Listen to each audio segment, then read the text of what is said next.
Hello everyone and welcome to another episode of the Blading Culture podcast. My name is Eric. Today we caught up with Sheffield local rail destroyer and true apparel rider Ross Jones. We talked Connor Pierce, we talked Johnny Quayle, we talked Matty Vella, we talked all sorts. If you again want to help us out in any way, you can head on over to our Patreon, patreon.com/Blading Culture podcast. You can also send us a message on Facebook or Instagram if you've got any ideas for content for the show, or if you want to help us out in any way. Obviously, any and all help is appreciated. Stay tuned this week. We're going to be chatting about Battle My Crew and the new UK BMC project between us at Blading Culture and UKBC. So we're going to be chatting a little bit about that this week. I touched on a little bit with Ross. I don't want to give away too much. I really want to dedicate the whole episode to making sure that everyone understands where we're at and understands what the deal is. So until then, Ross Jones, enjoy.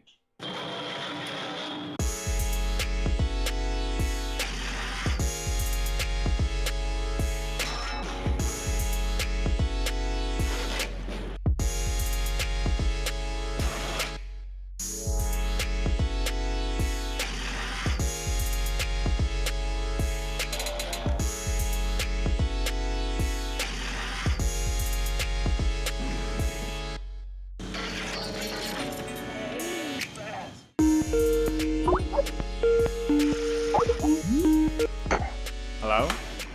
Alright, Sausage. How we doing? How are we doing? I'm alright, thanks. Can you hear me on that? Yeah, sounds good, man. Sweet. Oh my god, this heat is so much again. I know, yeah. I was saying this earlier to the lads. I was like, I don't know if I'm just like getting old and starting to feel it, or it's just really hot. and they were like, oh no, man, it's so hot. Like, even I thought the same. Like, fucking can't do anything. We've had weeks of it now. No, it's mad, isn't it? We had a little bit of rain yesterday, though. I don't think it did anything. You know, like sometimes when it rains, it freshens shit up. Like, yeah, true. Manchester's still dead hot and dead stale. Well, there's nothing to freshen up in Manchester, is there? No. There's no greens around. Oh, mate. You know, and you're drinking tea, that's probably not helping. I know. I think I like to think it cools me down a little bit. If I warm up the inside, the outside might get cold. Yeah, true. That's my theory, man. Guy I knew used to say that. Like, right, cools you, it levels out your body temperature so you feel cooler. I'm like, bollocks. Give me a fucking cup of icy water and I'll be cold in seconds. So how have you been, man? Yeah, good. I've been alright. What have you been up to? No, just working and stuff, skating. I've been skating today. Went to where is it now? Deepin. Just like at the edge of Peterborough, really, about an hour away, hour and a half. Skated it with Wings and Matt Ford, Mark Lee with here, Connor, George, Sean, Tim, a couple of other lads. I think I've met them before. I forget the names. But yeah, steady day. Boiling hot. Cool little park too. Yeah, cool little park. The floor was like quite bright though, so like constantly fucking bright eyes, constantly being blinded by it. Was it quite a new park? Is that why it's short? Is it got that shine to it, or? Yeah, a little bit. It's just because the like cement or the concrete they've used or whatever is like quite. It's like white. The colouring of it. Yeah. So it's like it just reflects it dead off your face. It might be quite new though. It seems it's like dead smooth and that nice. We went to Runcorn a few weeks ago. I don't know if you've been to Runcorn Park. It's tiny, but there's this very legitimate down rail, some very legitimate boxes. I think you'd like it. It's like tiny but built really well. It's miles away though from Runcorn, man. Yeah, I know it's a mission. I don't even like going to ramp works. I always think that it's my opinion that I think that you're more of a street skater than a park skater, but Sheffield's got quite a few parks, hasn't it? It's got 3 or 4? We were on about this today, but yeah, they're all shit though. It's like, excuse me language, but still, they're not very good. Like, House is good. House has always been good. But we've not been down there for a while, to be fair.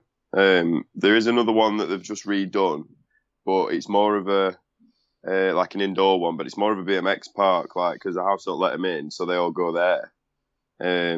So it's a bit of a strange thing, but it looks alright from the pictures. Is that on board? Yeah, I think so, yeah. Yeah. And it's all right. It looks all right, but I don't know. It did have an all right rail, but I never skated it. Devonshire Green's not too clever. Mate, that was the first park I visited in Sheffield, man. Like the first time. Okay, so the first time I visited Sheffield as a rollerblader was like 2003, 2004, and I came there with a mate. Now the mate, he doesn't rollerblade anymore. He's got himself a beer belly and kids, and just kind of focuses on that, which is always important. But he doesn't actually skate anymore. I've tried to get him back into it, but we live so far apart now that it just doesn't work. But he took me to meet some guy called Nick, and now I know there's quite a few Sheffield bladers, and I have asked this question a few years ago, but it never got me anywhere. Do you know a lad called Nick who used to skate back in the day? Probably Nick George. Possibly. If it were at Dev and it were around 2003, 2004 or whatever, then it were probably Nick George. Yeah. It's the only one I can place, really, that were there. Because at the time, they were like Tim, Nick, Mike Welland, Cal Baker, Woody. They were like sort of second gen, I guess. Yeah. From like your Dazzers and everybody. Yeah. So, yeah, probably Nick. Does Woody still skate? Woody, like, he did, but he broke his ankle and, like, quite bad, like, must be a couple of years ago now, maybe, but he's not really skated since. Plus, he's got a kid now, Leon. Just hands full, yeah. But he lives literally next door to Tim, so see him, like, if I'd pop down to Tim's, I might catch him or whatever. It was always, I remember Woody, I think Woody's the first Sheffield skater that I sort of saw, and I think probably Unity mag, in all fairness. Yeah, probably. I know Woody had a profile in it. Tim had a profile in it. I think maybe really early on, Daz Bark did as well. That seems to ring bells with me. Or that might have been like late DNA. I'm not sure. Yeah. But yeah, there's been a couple. As much as I loved Unity magazine, like most of them were like the same people. I know that's not exactly I know. fair to say, but it was a lot of the same sort of areas, and definitely the south over the north, wasn't it? Well, yeah, it's going to be because it was centred around all the guys that ran it and did everything were pretty much centred around one area, weren't they? I suppose. Yeah. Like there were always a lot of Bristol stuff in it and a lot of London stuff and a lot of like, unless they went on summit, like they came up for SYS and things. They did a spotlight like years back as well. Because I remember, well, I don't remember because I went there, but so I've been told about like Cy Cox being there and Woody being there at like IRS rails and stuff, and yeah, they did some other bits like they skated Big Blue and stuff. I think Daz Cartlidge told me most likely. I've seen footage from it as well, randomly. Dean has footage. Really? As much as I like skating Sheffield, I know that the street is a lot better than the park, isn't it? Yeah, to a degree, but it's all a bit like it's either gone or like some of it's gone, some of it's changed. Some of it were like janky to begin with, so it's only got worse.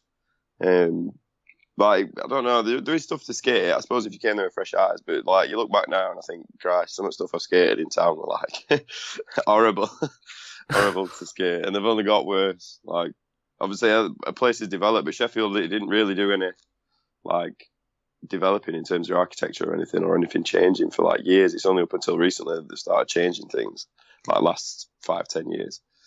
Tearing stuff down. Yeah, tearing stuff down, building new stuff. Like there's a ledge across from the train station as soon as you walk out of there, which is like, it's quite good, but that wasn't there like, I don't know, maybe 5 or 6 years ago, maybe longer. There used to be a rail there, like a Kirby rail outside the showroom. Yeah, those ledges weren't there the last time that I came. Yeah, they wouldn't have been in 2004. That ledge wasn't there until like maybe, I don't know. I think the last time I came to Sheffield though was 2014 or 2015. I went to House for the day. I had a good time. They built them new boxes at the back. Those two boxes. Yeah. Session then. But the only rail I've actually skated in Sheffield that I skated successfully was, there's a rail that goes down the long dual carriageway. It's like a long one that goes into the underground tunnel. Oh yeah, on the it's high. Yeah. Just about Newgan down that. It was sketchy, but I had it, and I always meant to come back and skate street in Sheffield. Well, you should. City of Steel, isn't it? Yeah, to a point. There's not. So they cap a lot of stuff now as well. They built some new ledges, and we skated them, and then they capped them. Like a couple of weeks later, we were pretty good about that. But yeah, they are keen on it. But like I say, a lot of stuff's changed and a lot of stuff in there anymore. Like I guess guys who would have skated there back in maybe 2000s or like late 90s or whatever, loads of stuff gone. Like bus station rails have gone. Yep. Just bits. Cathedral ledge. I don't know. Egg boxes. Crucible. Loads of stuff. Times are changing, man. So yeah. Where do you skate now then? Like, where's your go-to? If it's just go-tos, I don't know. We go to Dev just because we've got a P rail. That's not too shabby. But I'll pretty much go anywhere. Like we've got a group chat like on WhatsApp, so he knows like Nottingham lads and whoever else. Yeah. And we try and just organise stuff on there. So it's like, oh, we'll go to this park like today. Somebody got talking to Wingy or something. Or go to like Long Eaton or whatever where Connor lives. Nottingham. Been to Connor Pierce? Yeah, Connor Pierce, yeah. Birmingham a couple times, wherever. Mainly not. Been Manchester, wherever really, wherever else happening. We had Rob Dalton over the other weekend. He came and skated with us. Oh, yeah. Yeah, it was fun.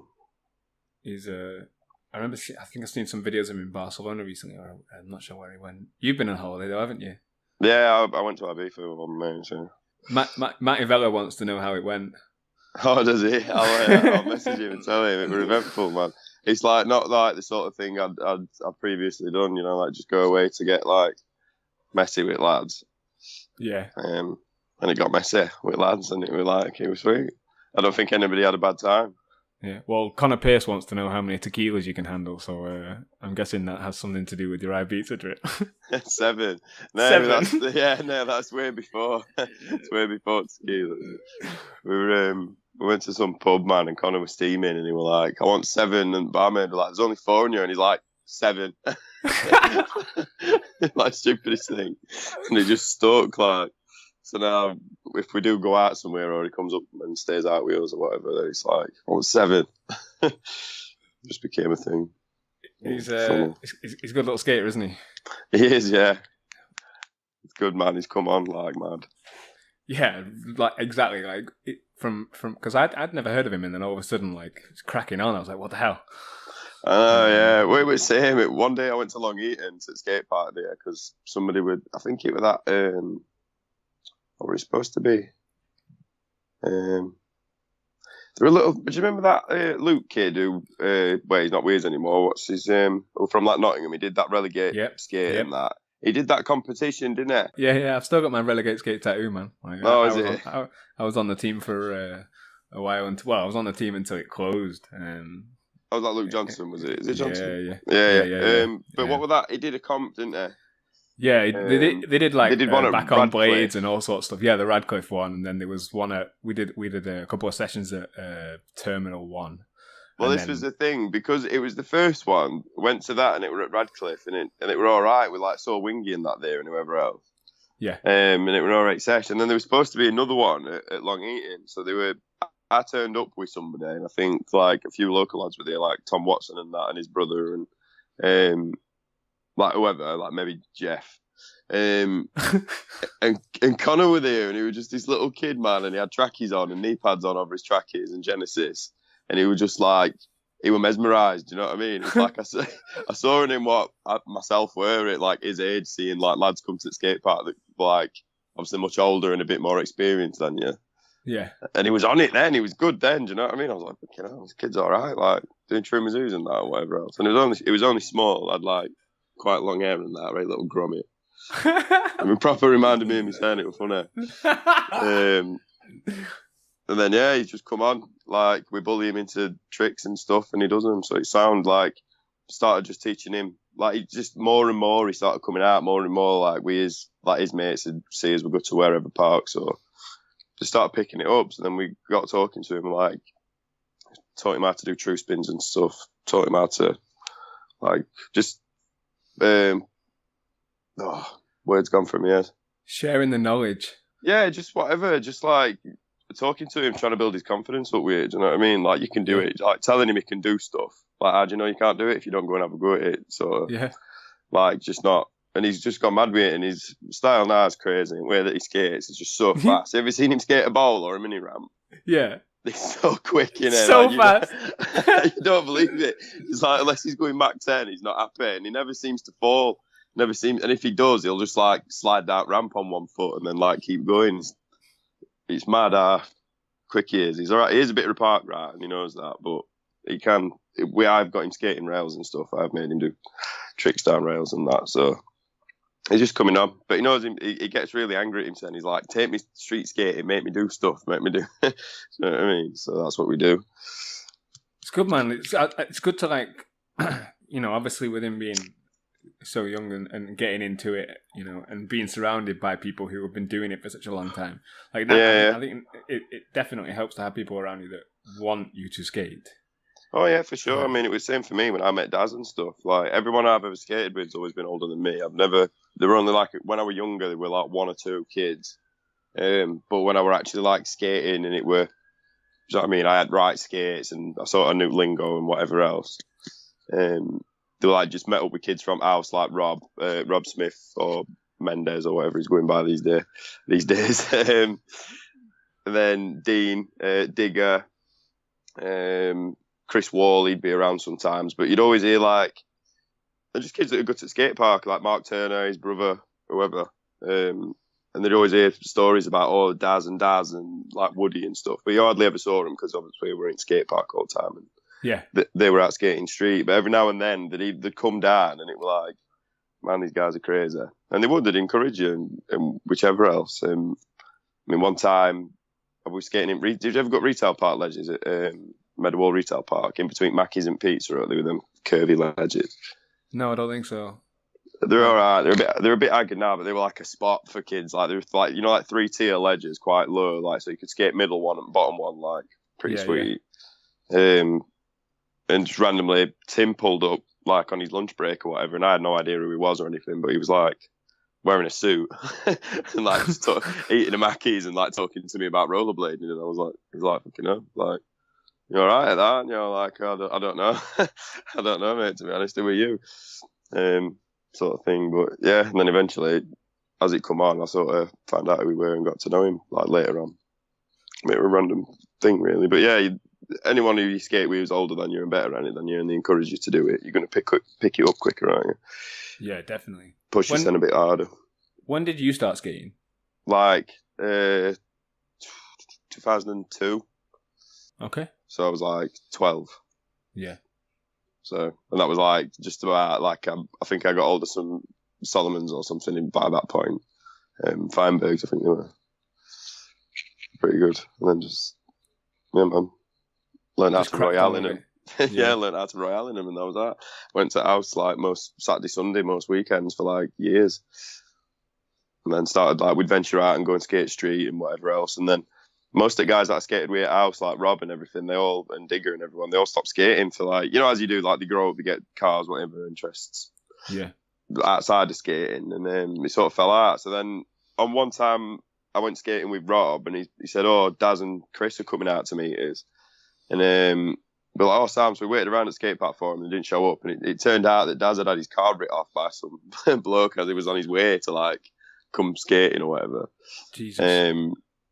And then it was like a couple of weeks later, we were saying again, we went to the skate park, and then we met up with him, we just went and skated in town. Didn't really like skated with him, odds and sods, and then Daz found out I only lived down the road from him. At the time, he lives in like village down from me or whatever. So yeah. After that, he started like picking me up, like when him, Chris, and this lad called Ryan Cook, and then Daz Bark were like getting back into it as well. So. He did come and pick me up, and we'd go out skating. So I got like transferred between skating with all lads from house to skating with all these guys that I'd heard about, skating street all the time, and all like Woody and everybody, and Daz and Chris and whoever. So it was just us lot, just like banging around in Daz's car skating street. So it's like I'd not really skated street properly, or to a degree where I'd like, Jesus, people can do like this stuff. Do you know what I mean? Like I didn't know anybody that could skate rails like they could. Yeah. At the time, so it was like, well, I need to skate rails then. So I just started skating rails and stuff with him, and just skating street, and that was that. And then I never stopped really. Skated with Daz for years and years after that. We went to like Barca and stuff. Me, Daz, and Ryan, Cy Piper. I don't think Daz Bark come. Chewy was there. Oh really? Yeah, Stu King on. and Jeff. A good laugh that. So yeah, we had like quite a strong, when it was like me, Daz, and Ryan, or mainly it'd be like a bit later on, it was just me, Daz and Ryan, and like Si and that from Nottingham and all them guys. So they were good. There were loads of us about at one bit. So it was a good environment. I had Pete Colquitt asked a question, right? He says he wants to know what you eat in Sheffield that makes you such railheads. But I wonder whether or not it's food related anymore, or whether it's just because you got to skate with those kind of rollerbladers. Do you know what I mean? Like skating street all the time with Daz must have been insane. Yeah, it were pretty much. But that's it. It was like, even Daz was saying like the reputation for Sheffield for years and years is just like they know how to skate rails, which was true when you've got rails to skate. But when they're like taking them away, or they're dead few and far between up here, it's like you've got to have a car pretty much. You can't just like go around town and there's a few rails you can skate. There is, but they're not anything special. For like good ones, you've got to like venture out a bit further. But yeah, if they're there, it's like that's all they wanted to skate. Like that's what because obviously they grew up skating in like 96 to on. Do you know what I mean? Yeah. So that's all they knew. That's what if they watch videos, a guy skating, and they're like, yeah, man. Like watched all like Summer in City. Well, they were in Summer in City and whichever else, but that's the era. So everyone was just skating rails around that time, weren't they? So that's all they wanted to skate. So that's all we skated, really. Well, we did obviously we skate ledges and stuff, or we were skating ledges and cruising around town and that. But yeah, it was just mainly rails. So just skate rails. I mean, I've not properly skated a rail for a while, to be honest, because it's I don't know, mate. I don't know if it's just lack of Daz. To be fair, maybe because he's dead busy with his with like family life and everything else, working and that. He's I still see him and stuff, like pop down to his house and see him. He still skates like about when he's got a chance. He'll go down black rails and stuff and skate. So it's whichever, but yeah, we're just skating with Daz all the time, ruthless. Like he was technician, honestly. The man's surgical on an handrail. It's ridiculous. Unbelievable, isn't it? Unbelievable. It's like unbelievable. To say how old he were and how old he were at the time and how old he is, like there's no stopping him. It's just that I think he's got muscle memory to like crazy levels of muscle memory, man. He'll be like 65, 70 and he'll still be throwing true top horns like it's nothing. Honestly, he will, honestly. I've never known anybody to do him like him. He could literally do a rail, do a royale down it, sort of get speed and angular it, and then just true top horn, like first try, second trick, true top horn. And then if you got that, then it was like, right, it's go time. So we do like true top salt, true top acid. If you were feeling like frisky, it'd be true fish. And then just whichever, like, it weren't all just true spins with Daz. He did do like other tricks. Banging soy owls, really good at soy owls. True top soy owls as well, just for like show. True acids and that. I've seen him the most perfect true acid down that blue rail at Romarsh, if you've ever seen it. Oh, yeah. Amazing that trick. Can't believe it, how smooth he did it. It's one of my favourites, actually, true acids. Yeah. I love it. I love how difficult it is on a rail. It's just something that keeps... There's a new rail I've spotted, thanks to Pete. It's just outside of Wigan. There's like a Lidl. It's just a slight down rail dropping into a car park. It looks amazing. I want a true soul weight. That's my go-to at the minute. I want that. I want that for Battle My Crew. Yeah, man. They have like odd spots in them Lidls, don't they? There were some ledges at one in Nottingham. Some rails outside one near me. It's like, not bad. Getting in there, that lot. Lidl session. Lidl session. Lidl. There's some good street in Leigh. If you ever get, I know it's a hell of a mission though from Sheffield. You got to go all the way around. I want to come down to Sheffield. Well, you might as well. I mean, I'm not adverse to doing whichever, like driving or get the train or whatever. I'm not fussed. There's loads of places I want to skate. It's just like knowing people that sort of are there to skate with. Do you know what I mean? Yeah. So, what's the Sheffield scene now then? Like, who's still skating? Who's? It's a bit quieter now, to be honest. Obviously, Daz is like he's got family and stuff. Loads of other guys have either like moved away or got like varying jobs or whatever, chasing dreams and that, do you know what I mean? Like one lad, he just got right into going away places, he'd shoot off to New York, or he'd go to Australia, and he'd go to here, and he'd go there, and then I've not seen him for ages. I don't know where he is. Like he's dead off grid sort of guy now. Like no phone, probably no, like just gone, just disappeared. It's just is it? You drift apart. Nobody has got time for skating. So it's mainly just me, Tim, and Al. On a good day, there is another lad around in town called Dan. Who you'll see. But that's about it. And like on Sheffield side of things, there's only it's just the three of us really. They get out and skate sort of proactively, and try to skate on a weekend and whichever. And then we go out and meet up with Connor and that and George and Sean or whoever. Or just get people down and skate with them. So yeah, it's all right though because you get instead of it being like 3-car convoy to a rail and everyone's smashing it and sessioning it and whatever else, it's skating for me has changed a lot in terms of when I'm not just skating rails and stuff. I'm doing a lot more sort of bits and bobs around town and around. Do you know what I mean? Like little wall rides and stuff or whatever, or little kooky little bits that you'd find just bombing around. Just being a lot more creative with stuff and trying to pick things out that I think are a bit off key. But I've learned. Do you know what I mean? You learn a lot through you think, I could try and get up on that bit of pipe that's sticking out of that side of the building or whichever. Or, you know what I mean? You just think, whatever. Just trying to change it up a bit and just get different things. Just have a laugh with it, really. I'm still having a laugh with it. So exactly, that's why I'm at the minute. Obviously, I've been propelled to skate at the moment by things like UKBC, the podcast in general, Battle My Crew. These things all add up to kind of being in the community, I guess, and being involved in it. I took some time out, but back when I took time out, the UKBC group didn't exist. So in terms of keeping up and in track with rollerbladers, I just had to be in some kind of messenger group, and I never was. So I just kind of almost completely separated myself from it. So now that I'm back in the community, I guess it's just propelling me to skate more. But finding time and around work and everything else is crazy. You just got to make do with the time that you have got, I suppose, haven't you? When it comes to getting out and trying to skate, just relentless, man. Well, yeah, it depends what kind of skating you're doing, or if you've got somebody to skate with. If it depends what motivates you and drives you to do it. If you're skating on your own a lot, it's just you can do it whenever you've got spare time. If you've got a P-rail or whatever, or if you've got a mate down the road, then you go skating with him if he's free as well, don't you? Depends, doesn't it? Having a car helps. Yeah, cars help, whichever else. Just the ability to just get around places up the bus or whichever, if there's a skate park down the road. Or Matty Vella's got his bus pass. That's it. He's good. Yeah, man, on it. So you mentioned Al. Is that Al Hay?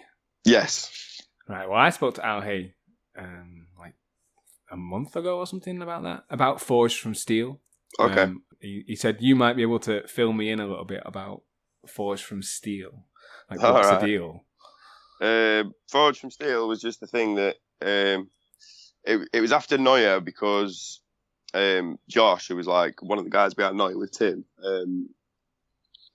Josh Holmes, he was he'd moved away he was in Bahrain for God knows how long, because he's a graphic designer. Yeah. So he sort of went over there to Bahrain and that sort of edge of the world, just doing that. So it sort of Tim didn't really want to drive it on his own, so that sort of it just died of that really, just because there wasn't time for Tim to take it on board and carry it all on himself. Yeah. And obviously have a job, a full-time job. Then after a bit, it sort of just got bored. So we were there should be a thing. We should have something. Do you know what I mean? We should have I don't know. So we just come up with it, and I would just why don't we call it Forged from Steel? We were going with something around. Do you know what I mean? Around that sort of theme, what's cool, what sounds cool and involves steel. Brand management, mate. Brand management. Yeah. So we just sat at his house and we come up with it, and literally, I think he did a design for it in 10 minutes, and that with that, we started knocking stickers out. Put it was mainly to continue the jams as well, and obviously the Neuer jam we thought was it was a laugh. Do you know what I mean? We had the eye jump and stuff, or whatever. So it was more to carry that on. It was it's a bit crap we're not doing the jam this year. So let's come up with something and do something about it.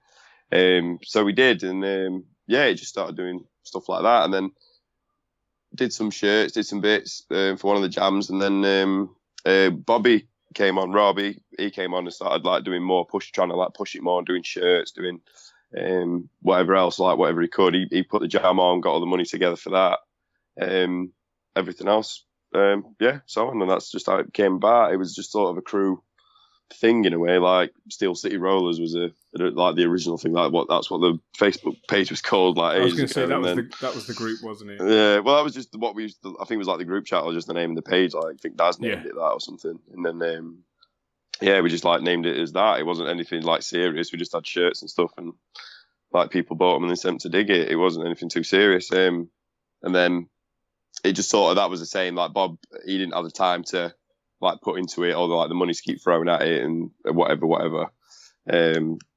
So Al was like, well, let me sort of have a go at it with you sort of thing. So I think at the minute it's like sort of a bit of a mutual thing between like Al and Rob. I think he's just done a run of shirts, and they're both like just trying to help each other out with it a little bit and just doing stuff. Like we're still like endorsing it. There's whatever about it. It's it's just us lot just putting some shirts together and just trying to do with it. Anything that we're getting from it, like that Al we're making, or that Rob we're making from it, it's all just got pushed back in like to the jams and whatever else. It's just to try and keep it going and do whatever. So will we see more Noya Jam? Maybe it's mainly just like we're going to try and put stuff back in and just try and do different things with it and push it on and try and support the competitions that are happening. Like not necessarily that we're organising, but if guys are doing them, we're more than happy to try and help out with that and get back a little bit with it. It's just whatever. It's not necessarily a soul sort of rollerblading thing. It was never supposed to be like a soul. Yeah. Like, oh yeah, we're just advertising and selling solely to rollerbladers. It's like we were trying to push it as the brand. Yeah. To just, I don't know, just to do it.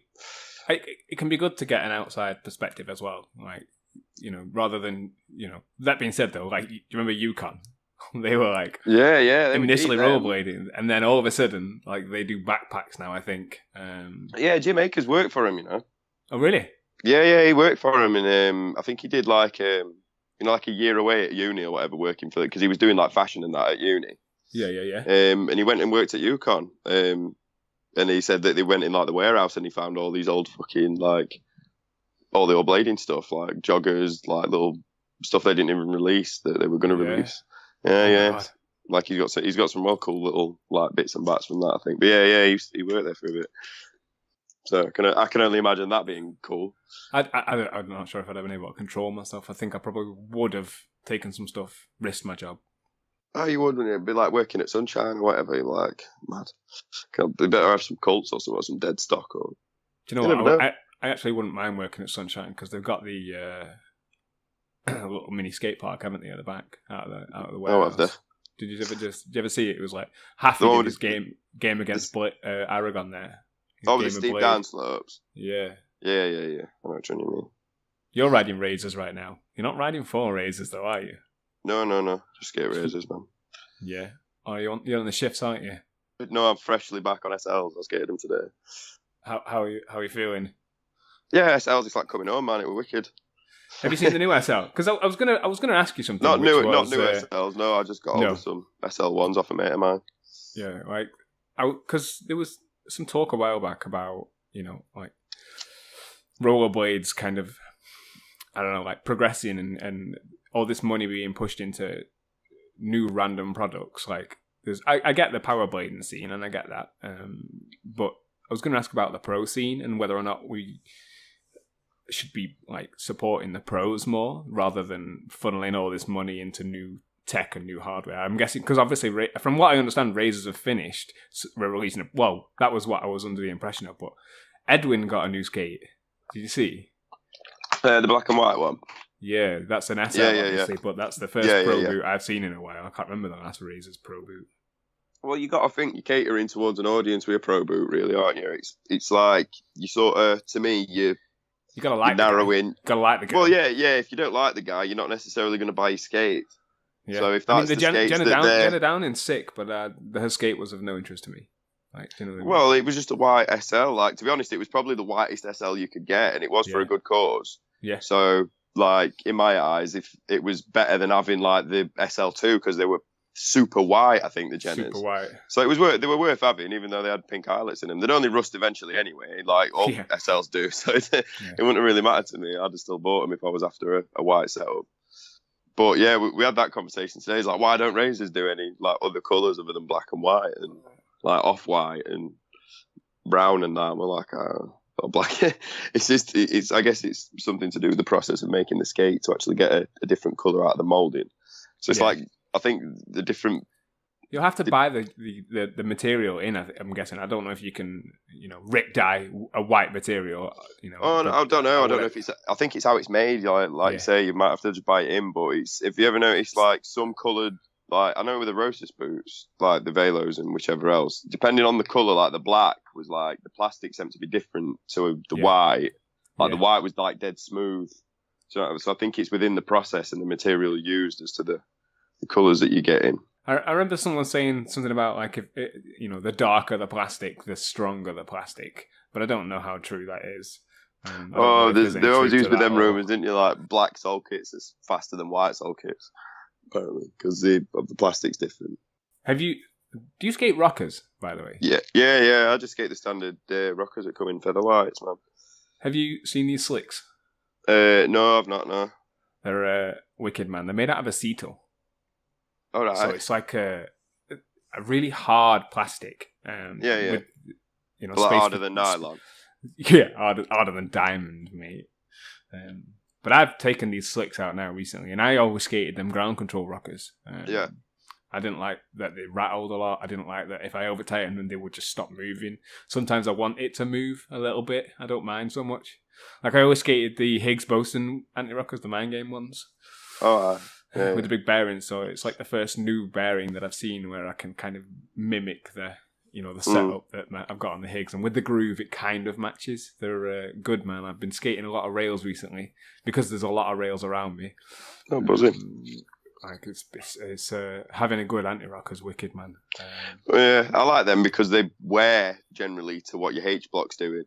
Yeah, you know what I mean. So that's like even if they spin round a little bit, they still manage to find their way back to where they've worn. So it's like that's the main thing I liked about them. So if rockers are too hard, I don't like them because they don't wear like into the frame.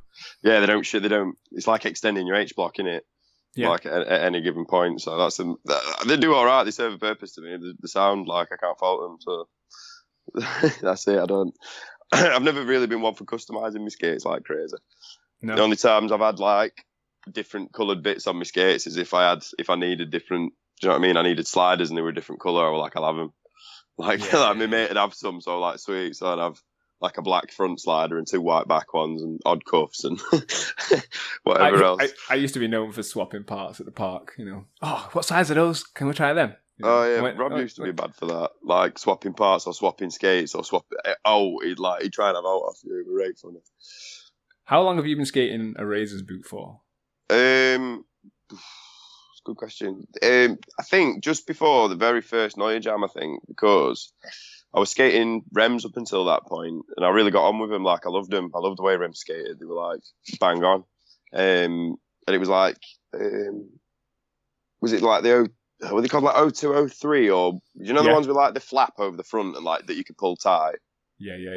Like they did them in black and then black and white and whichever else.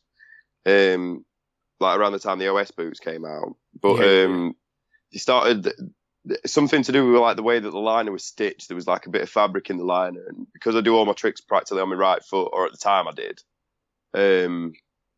it like caused a lot of pressure on the side of my foot, and it just hurt every time I did royales or did soles or whichever. So I was like, I can't be getting on with these. I need like a big, wide, comfy skate. So I started skating SLs.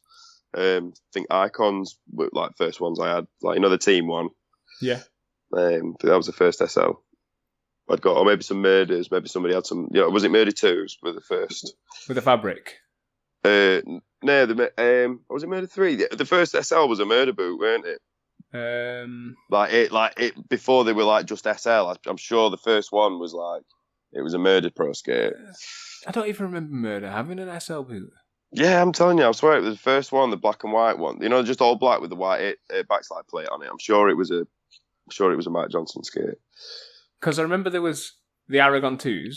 Oh wait, it was the Aragon 2s. They were gens, weren't they? Because he had his first Aragon boot, which was that dark grey. Yeah. That was a gen boot, and then his second model was an SL boot. I know, but Murder always got first new skates, didn't he? I'm sure First Genesis. I'm sure first Genesis Pro skate were his as well, weren't it? Yeah, the first Genesis was, from what I recall, was a Murder boot because he had the Murder 2, didn't he? Yeah. And then the Murder 2 came out, and then you might be right. Maybe at first SL were an Aragon skate, but I don't know. Maybe just because it was the same colour as Murder 1. I don't know. I had the Murders, the Genesis boot, the all black one. Yeah, the frames were wicked, weren't they? Yeah. How good were they? When them little like nubs wore off at bottom, they were bang on, right? They were sick for skating ledges in and that. They were right good. I loved them. Yeah, I skated Genesis for years, but I always had them too big and didn't realise until later on in life. Like I used to buy them in a 10 and then they fit, for a couple of days and then I'd sweat them in and then they didn't fit me anymore. But proper massive ones. Already paid for them and done and dusted, you know what I mean? I feel you're I can squeeze into an 8 now, like in the Genesis boot. But I'm like an 8.5 and 9, something like that. So do you know what? I was the same. Like I didn't really mess around with like putting smaller liners in skates to get smaller skates on. I just sort of always skated the size that I felt like, mainly 8s. I pretty much skated an 8 my whole life. Yeah. Due to like swapping skates with people that had bigger feet with me than me and stuff like that. Like I always ended up skating an 8 practically my whole life. With the SL boots, see, I'm a big fan of the SL boot. I don't actually have one. I do want another. Another SL? But I think I'd probably try and hunt down a Burston boot again. Or a Burston 2. A Burston 2 SL would be nice. Burston I think 2? I'd love a Burston 2. I think if there was ever another SL boot, Burston's just throwing down. Or even if he went and got a shift, but I've not even tried the shift yet. I don't know. They're alright. I got on with them ish, but because my right foot is now ruined and it's a bit wider than my left foot, it was like they are slightly narrower in like the toe, so it wasn't bad, but it was still niggling me. And I found initially that the backside plates on them were a little bit like you were either in or you were out. You couldn't like shuffle around on them. Like they're quite deep and it's like they tell you what to do sort of thing if you get into it. Once you skated a ledge in them, wore them out, like widened it and whichever, they were fine. Like I thought they skated like nice and all right. They weren't too dissimilar from themselves, other than they were a little bit narrower. Did you ever skate Colts? Would you say that they're kind of more like Colts in the toe box than SLs? Because I like the wide box of the SL boot. It's a mash of the two, isn't it? Really, you think about it. It's like an SL that looks like a Colt. It's like, I did used to skate Colts. I used to skate Shima 3s, like my first pair of Colts I had. But it was the re-release. Ones. Yeah, do you remember the re-release of the Shima 3? I saw in Unity, it was like backed by popular demand. Shima, then I was like, that's these. I think I run down and told my mum at the time. I was like, these are what I want. Can I want these?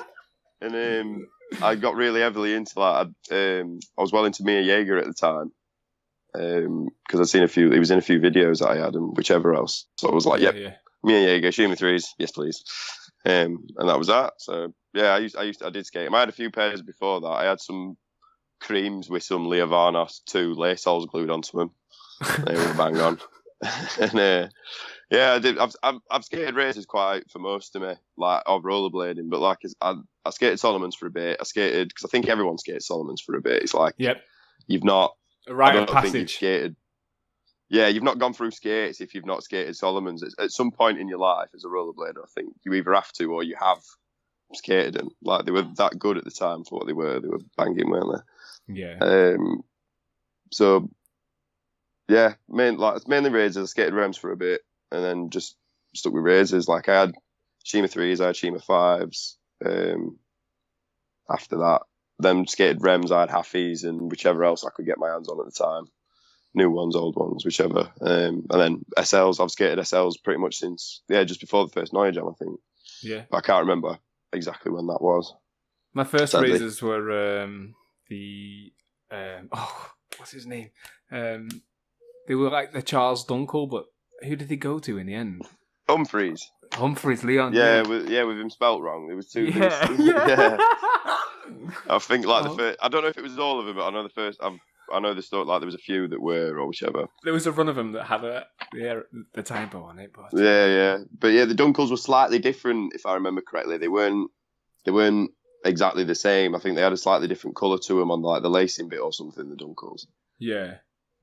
but they had that fabric on the side. The Murder 2 Yeah, Genesis yeah. had that fabric on the side. I remember and the Murder 2s came with those big fat black jug liners with big fat tongue to fit all of your big baggy pants. Yeah, the Dre Powell ones. The Dre Powells, yeah. At the time. To be fair, I've always preferred them de-skinned. I mean, I had Shima 5s and I weren't a massive fan of them. Like, I cut the straps off the back off them the day I got them, I think. Yeah. I weren't too mad about... I've never been too mad about skates with skins on, even though like I accepted Rems because they were a bit more of a skin as opposed to it being a fabric on top. Yeah, this just seemed to me like you're just making them heavier and like they lift off and you slide through them and slice them up. They look ruined, don't they? You skate them and they look ruined within about 2 days. Yeah. I think that thing with Rems is, although there's all that fabric, it's not replaced. It's replacing what they've taken away in a sense. If you get a plastic SL boot and then stitch loads of fabric, because they'd stitch it to it, don't they? And then people rip it off and they've got them stitched holes. Well, at least they're making an effort because it used to, I swear they just used to be glued on, I swear, but I don't know, crap on it. What do you think of them? What do I think of them? Al's got some, they come today, like, he got them the other day, he come out on them today, and he was saying that the wheels, he put his frames on, his Create original frames, and he couldn't get the wheels that came with them in his frames, like they were touching the frame bolts inside, like the 2 middle ones, so they wouldn't spin. So he had some old dirt box wheels that were a lot smaller, I can't remember what size, like 50 odd, 53 or something. And then they worked in them like flat setup anyway. Yeah, so apparently like, they don't fit. We create original frames, the wheels that come with them. What is it? The them wheels? Yeah, whatever. Yeah, I don't because they don't come with frames, do they? But no, do they come with wheels? They do come with wheels. Yeah. So apparently they don't fit. Like we were in the car like messing with him. He managed to get 4 in one, but like I say, but in the other one he couldn't get the back one in. He'd lost a spacer, so he had 3 in one skate and 4 in another. But he still sessioned him. He said, I think they're all right. He was saying they were a bit tight for him, but Connor and Sean have both got them fruity intuition liners. Yeah. And they both had a go on them, and I don't think they were too like. Do you know what I mean? I think they were all right. Al said they were way better with intuitions in them as well. Yeah, I mean it's just a stock liner, isn't it? The original stock Velo liner was always okay for a while, and eventually they do the padding on them does wear out. So if they're a bit tight, they might fit. But I don't know, man. I want some, but I'm struggling with the sizing. I don't know. Well, that's the thing. I think he's like a 9 or in normal Velos because that's what he was skating before. Yeah. And he went for like mediums, but he says they were like a bit tight on his feet. He said because the liners were quite big. They are quite a big, thick liner. Like they look fucking luxurious, mate. They're quite a nice looking thing. Liners that are in them, like they're not cheap sort of crappy things. Or they look quality, man. I like the little wrap around the back of the cuff. I think it kind of it's a cool little touch, man.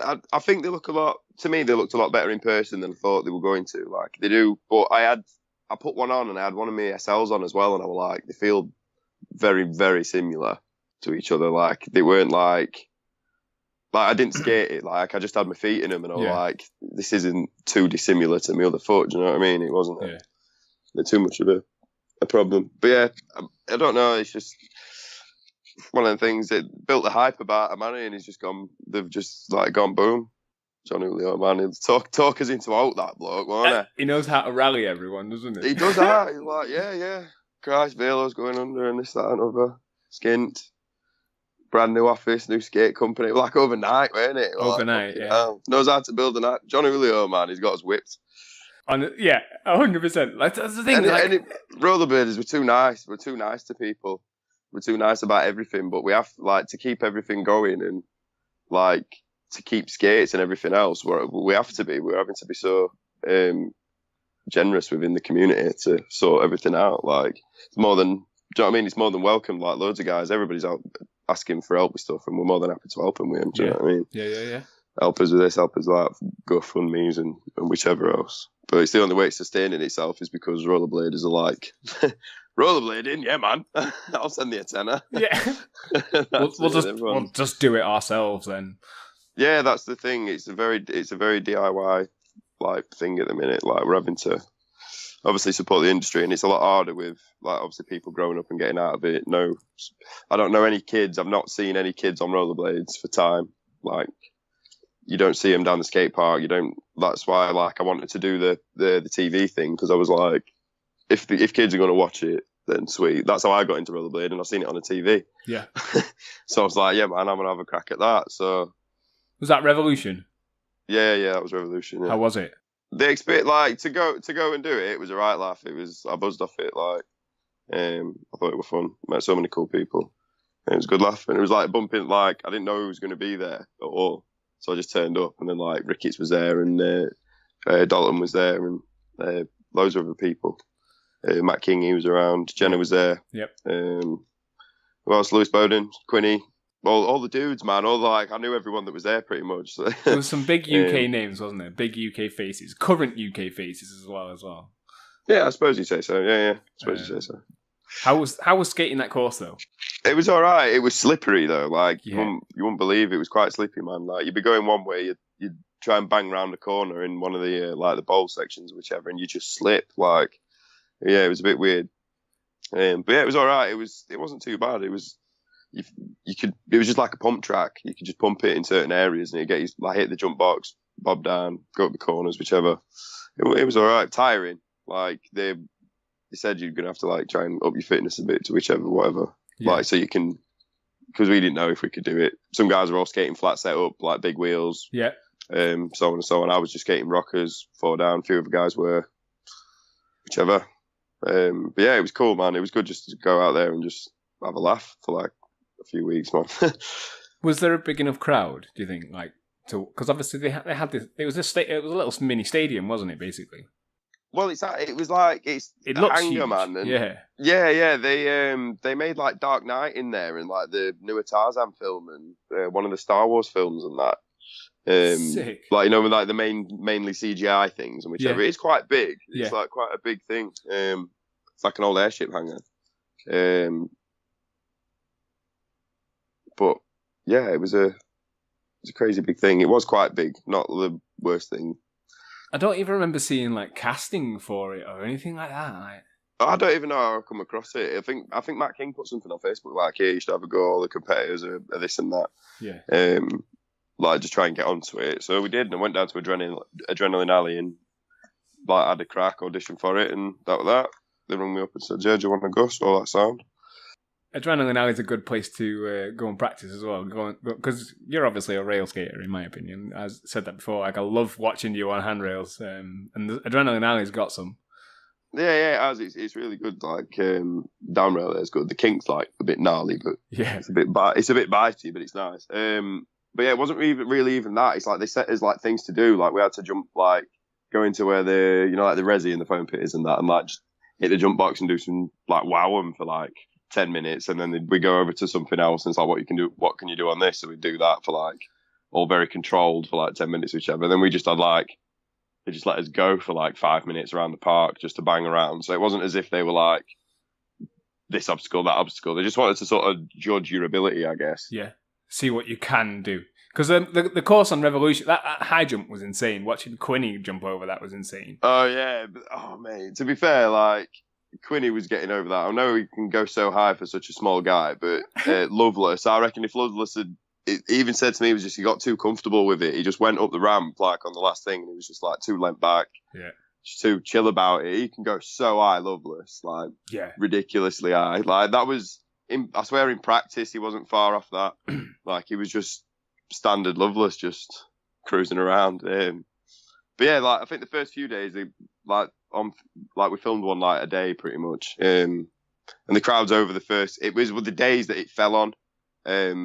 I think the kids were off at one point as well. So the first couple of days, there was quite a few people. It was like pretty much packed out. There was a few people there. Do you know what I mean? Yeah. Like watching it and whichever. And then there was it decreased as it went on because of the days that it fell on. Like fell into like a Monday, and do you know what I mean? It was like Wednesday night, Thursday night, or Friday, or whichever that we were filming it on. So obviously, not everybody could go down on those nights because of work or. Yeah.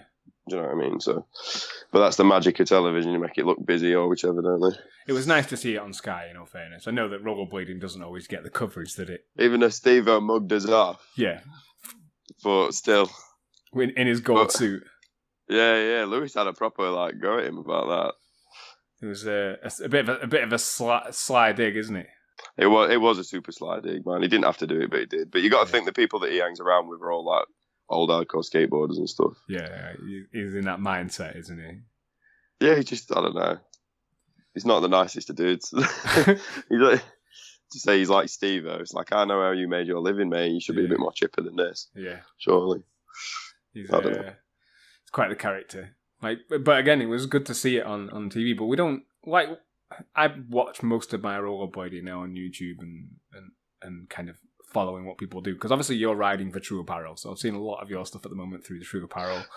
Yeah, Tom's dead proactive with it, man. He's always trying to do something. Like, he says stuff like, nobody's getting a shirt unless I get like clipped out of you. Yeah. Or whichever, like. It mentioned it in the podcast that we did. This is, you've got to be pretty firm. If you want to get something done, you've just got to be open, you've got to be honest, and you've got to say what you want to say.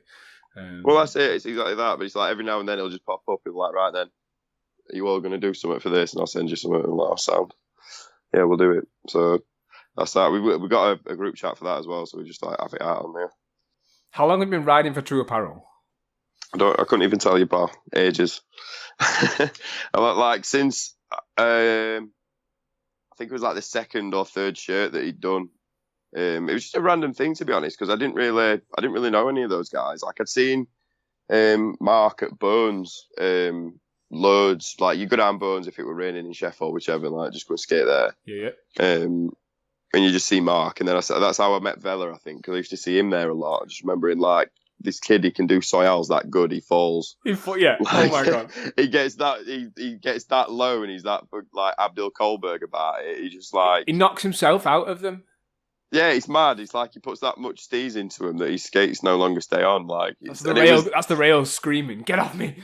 Yeah. He used to do him like down the grind boxes at Bones all the time. Like he was so good at him, and like I think he was skating Velos then. Yeah. Hardly like he moves his sound. So I sort of got chatting to him and Mark, and then that's where I met Johnny as well. Just one day there was this guy, Quail, like Quail. He was like just a little sort of Chris Affey copy, man. He had like he had the rems and everything, and he was sick. He was unbelievable.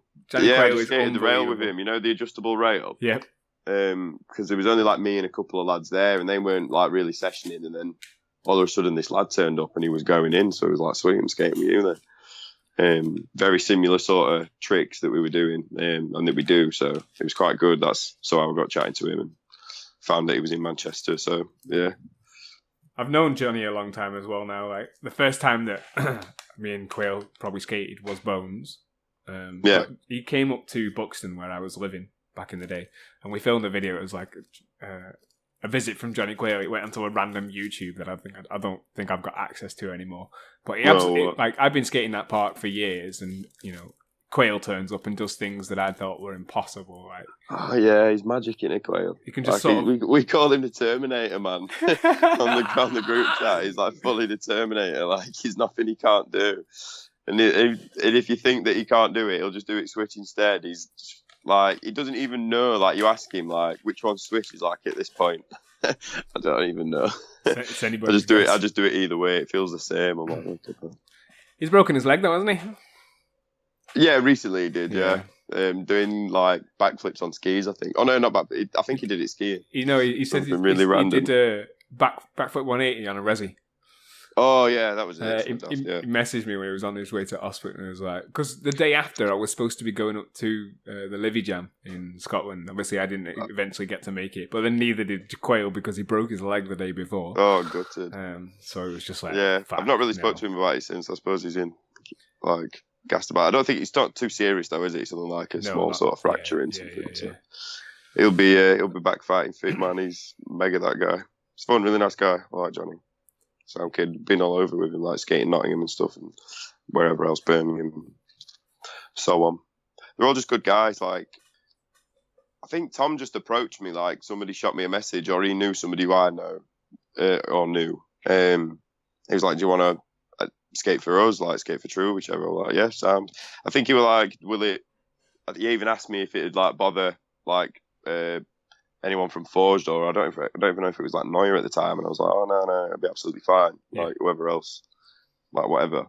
I can't remember if I was skating if Hedon was before that or after that, but it was either way. It wasn't an issue. So yeah, just did that. He sent me some shirts and stuff, and started skating for them. Got chatting to all them guys like Mark and obviously Matty Moore and I got talking to Matty more. Ben Sheldon, he's a cracking lad as well. Sam Koo. Some of the guys I don't really get to see or like, do you know what I mean, outside because they live like miles away, or you only see them at comps and stuff, like Allings and that, and Turner, you only really see him at comps and wherever. But yeah, they're all good lads. Like I said, I was with Mark today, little ripper that he is. Yeah. So yeah, it's good. I like him. It's a good bunch of guys. The Birmingham team's quite good, isn't it? Are you going to be going to the Brummie Blade Bash? Yeah, I'm hoping there's going to be some guys out, because it was like for a bit they was like used to skate with him a lot, like just started skating with him more and more, and it was like Dean making and stuff. Yep. Which I'd always heard of Dean, like, and seen edits of him, and it was I always forget now. It's somebody and his brother. There were two other kids that used to skate with Dean at Epic all the time. And it was like them three were like the guys. It was like there were some stuff on Roller News about them and they were dead good. Yeah. So yeah, I just heard loads of stuff. And the stuff Dean's done and like stuff you hear about him trying or whichever, or like clips you've seen of him, you think, Jesus Christ, like there's a bit of a wild man Dean making, I think, back in the day. Yeah. Really good guy. So we started skating with them guys a lot more. And just cracking on with him. They're all really good, but yeah, the same again. Like I think Dean's just had a kid himself, so he's not really been skating a bit. I don't think Ben's been skating a bit for a bit because he's just got an house and stuff sorted out and whatever. It's just life steps in. I think Mark was saying today he's up for travelling around every weekend because he's struggling to skate in Brum. Yeah. But I think you have it's all ups and downs, and everyone stuff changes. You get into different routines and whatever else. If you want to skate, you've got to travel and just get to know people elsewhere, aren't you? Really? Yeah.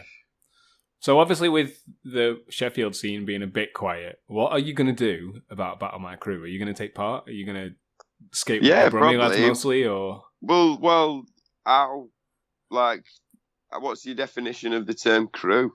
Do they all have to be from the same place, or do they all have to? Is it just people that I skate with? Well, there you go then. So it'll probably be me and like Tim and Al, and then probably Connor and that, and George and all them guys. Yeah. And probably if we see Mark. To be honest, we've got loads of footage that we've just been getting but it's just having time to do something weird. There's loads of bits and loads of clips we've got, just from here and there over the past year. Yeah. But we've just not really done anything with them. There's some good stuff in there. So we're hoping to do something weird, but we don't know what, whether it's just going to be Instagram stuff or whether it's we're actually going to put it all together as a one thing, or just and do something use it all with it. and do you know what I mean? Or just make edits. We've got enough to do I don't know. Well, once you've edited it down, you don't know, do you? No. But yeah, we might just do a few odd edits here and there, or just whatever. So whether we use them for that or whether we'd film something exclusive for it, I don't know. But yeah, I'm sure some of the lads will be up for it. We'll probably just get something new and go out into town or do something, get some bits. I'm excited to see what comes out of the North, man. Well, we'll have to see. I reckon it'll mainly be the Manchester side of things, and then because them guys are Well, I'm pretty sure MCR are down already. When I posted it in the group chat, and Burston seemed like he was on it, and Vela's always Vela's up for anything, and has always Vela's sort of been a part of blading culture since the very beginning. It was we made our first video together, Vela's a dude, man. His skating is just so good, and he's always down to skate. Yeah, he's just cool. He's funny, man. His attitude is just chilling with him and stuff and talking to him. He's such a sound kid. Proper get on with Vela. It's always lovely to see him, man. I'm keen to see his section in that. What's that video Dave Mack's done? The Wheel Scene premiere. The Wheel Scene one. That's tomorrow, the premiere, isn't it? I've actually forgotten what it's called. In all fairness, I feel like a fool now. I know Dave's going to to be well mad. I know. But do you know what? Vela filmed this section for that, right? And then forgot to mention it on our first show. But Vela's been away in Poland with Blade Life and stuff. So we're going to be catching up again in a couple. Well, as soon as Matty's ready and I'm ready, and I enjoyed having Matty on again. So I kind of want to see what what skating Poland was like. Do you know what I mean? The Europe scene's crazy. I really want to go and skate Barcelona. I say this most of the time when I'm on the show. But you've been to Barca, haven't you? Yeah, I've been to Barca a few times, man. I know. It's it looks like Rollerbladers Paradise, but I don't know what it's like. I don't know. I mean, well, it is, or like more to the point, it was. I think like a lot of stuff's either it's like a bit battered now, or a bit like because like spots are spots regardless of your sport, aren't they really? But there still seems to be stuff like like new stuff popping up all the time. Like when you watch edits of Lomax and whichever, and I'm sure there's a new Michael Prado edit in there, but I've not watched that. I've seen that there is one, but I've not seen it yet. So there's always like it's the same in it. You see the same spots, or you see like odd new ones. It's not too bad. But yeah, I really enjoyed skating there. Even though some of the stuff was a bit janky, like by the time we got to it, but yeah, it's good. There's loads of good. It's like not like skating here when it's hot. It's nice there. It's all right. Yeah, like you do feel worn, especially if you go purposely to skate for like 7 days straight or whatever it is. It's a lot in it. Messy. Yeah, messy. Good though. I've had some good times in Barcelona. Yeah. Like, in terms of skating in the UK, right, do you skate comps? Yeah, sometimes if I feel like it. Because Mark Lee wants to know why you never choose to mop the floor with everyone at comps. Because I don't. I don't like. First of all, I don't have the ability to do that. It's like you've seen what some guys do. You see what David Van de Brink were doing at Thing. Oh my god. I know. I'm just waiting for him to come back and disaster true fish that king because it's going to have to happen. But like, I don't know. I'm not fussed. I can take it or leave it. I'm much happier to go and just skate with lads, like, because it's the only time that you get to see like most of the people that you like have seen skating or that are skating. Like you'll see the lads from London, or you'll see the lads from around Peterborough way, or you'll see you guys and Manchester guys. It's like it's the only place where everyone's in sort of one place. Yeah. So I'm much happier just skating around at the comp with all my mates and like guys I've not seen for ages and it's more than just and a skate, than I am. It? Yeah, that and I'm just not. I don't know. I've never been too like fruity about it, and obviously you have good days and bad days, and like I always seem to forget how to skate. Like when I go to comps, it's like I could just. I don't know. I never think to put all together like, oh, I'll do a run. Or like that. It's just like, I'll go see if I can full cab, you know what I mean? Full cab true spin something. Or I'll do something like just messing around or whichever, just have a float about. So I never take them too seriously. So I don't see point in competing in them. Yeah. I like to think that I'm a street skater. So like runs in a comp just don't work well with me. Because although I can be consistent sometimes, the tricks that I like to do, I don't often land them first try. So if I was in a comp, I'd be buggered. Yeah, I know what you mean. Like it's more when you skate street, it's more an obstacle you're skating. So you turn it into like you'll session something, like you'll session the down boxes, or you'll session the rail, or you'll session. It's like you're not so much throwing things together in lines or like flowing around. Well, depending what street you're skating. If it's mainly rails and stuff you're skating, that's not. Unless it's like a rail with a rail after it, it's not what's there. But if it's ledges and stuff, you can obviously skate lines and like if there's stairs and depends what you're skating. But I think more recently I've got through skating more park and stuff and doing whatever, I've got a lot better at like linking like tricks together and just like finding little lines and runs and things like that. Yeah. So it does. It depends what you're skating in your environment and how you look at it, I guess. I think you have a lot more fun in rollerblading if you come to it with an open mind. Like you were saying earlier, you just kind of come into a spot and looking at it a bit differently. Like, what else can I do here rather than just slide down the rail? You know. Like well, look at what's his name, Jürgen Einen or whichever. Like he's got like 3 or 4 ways of skating a rail, hasn't he? Like it's not just the same. Oh, I'll just jump on it. It's like Christ, it's crazy weird. But in terms of like creativity and stuff, like there are some people that are just on another level. Like, well, there's that, and it can be over the top, can't it? It's like to the point where I'm just not. I don't want to see your toe roll stuff. I don't want to. Do you know what I mean? It's like I know full well you can do other tricks than that, and it's like there's nothing wrong with being creative, but being not like overlay, but it's a bit. I don't know. It's not. I don't know. There's certain guys that you see skate, you just think. That's not for me at all. I'm not like buzzing about what you've just done, sort of thing.